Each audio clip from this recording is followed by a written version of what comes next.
Yo, it's your boy Dctree, and this is Dctree-Nation, the channel on YouTube that covers hoops and heroes. And today we're talking hoops, talking about San Antonio Spurs, y'all. And these persistent DJ to the Hawk rumors, man. These things won't go away. Every time I see a headline, I'm like, what?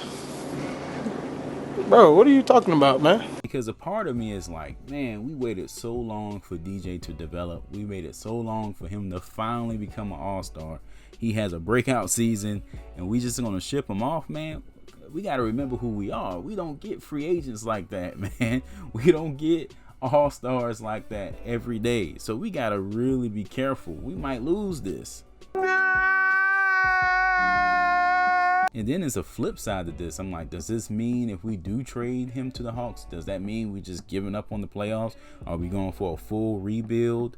You know, it's pretty frustrating. Because I've said on the channel so many times, we get better by adding, not subtracting. By adding, DJ needs more help, or he needs someone to take the lead, but he still should be on the team. But I'm not gonna lie though, man. If them jokers offering 3 first-round picks for DJ, whew, that's tempting. That's a lot of picks, y'all. Damn. So I could see Brian Wright and the Spurs being in a bit of a pickle. You know, that's a pretty good deal. I'm conflicted on this one, man. I'm super conflicted because I want to see us make the playoffs this year. I think we're in position to actually make the playoffs. But before I jump too deep into it, if you like my content, please sub to the channel, hit that like button. Don't forget to hit that bell for more videos. Thank you so much for the continued support. Okay, now for me, it comes down to, you know, what the Spurs plan is, okay? What's the direction of the team? If we're trying to win, if we're trying to be competitive, then I want to make this move, okay? You finally get an all-star. You got a person that does everything, rebound, assists, steals, scoring. I think you need to keep DJ, man. I really think you need to do that if you're trying to win. Like, as far as like, and I say win, not necessarily like a championship, but I'm saying going to the playoffs, compete. Because if you trade him, you're not going to get anything equal in return. You're going to get the picks, but the picks, that's in the future, you know, and they may not all be for next season. They could be spread out 2-3 years. You see what I'm saying? So you're not going to get anything back in return of value. So you're putting all your eggs in the Primo basket, all your eggs in the Malachi basket, all your eggs in the Blake Wesley basket. So it's like, we're probably going to miss the playoffs for the next couple of years some more. Now you can make the argument that maybe we're going to miss the playoffs anyway, but I think being competitive as to the Spurs, as to our experiences as fans, as to the players' experiences, you know, you get, what message are you sending to Keldon, who wants to make the playoffs, to Vassell, who wants to make the playoffs, you know, and so forth. People who've been grinding to get better on this team. If you take the leader of the team and you just trade him away for picks as soon as he's hitting his stride. So I just don't know if this is the best move, but it depends on the direction of the team. And lately, Brian Wright has come across as if he's excited to see this team compete next season and to take that next step and take that next leap. And for us to take that next leap, we're probably gonna need our best player. You know, the Sohan pick, the Malachi pick, the Blake Wesley picks. Those are picks that, you know, requires Murray still being on the team. I don't think they're just pound for pound replacements at this juncture of their careers at 19, you know, just going to replace our all-star point guard. So, you know, I don't know, you know, what's the direction. He did mention about preparing for the future and competing. So I don't know if that's changed. Really comes down to the circumstances of the offer. You know, are you giving us 2 first-round picks next season and then another one the following season or something like that?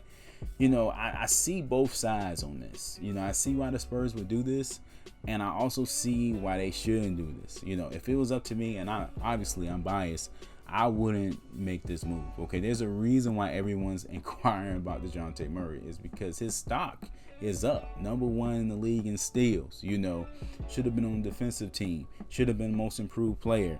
Now you can make the argument that his stock is never going to be higher than this. But at the same time, what are we really trying to do here? We don't get free agents. We don't really, make power moves in the draft as far as like getting the number 1, number 2, number 3 pick or something like that. So when you have an all-star, you probably need to hold on to him tightly. And that's why I kind of feel like we need to do in this situation.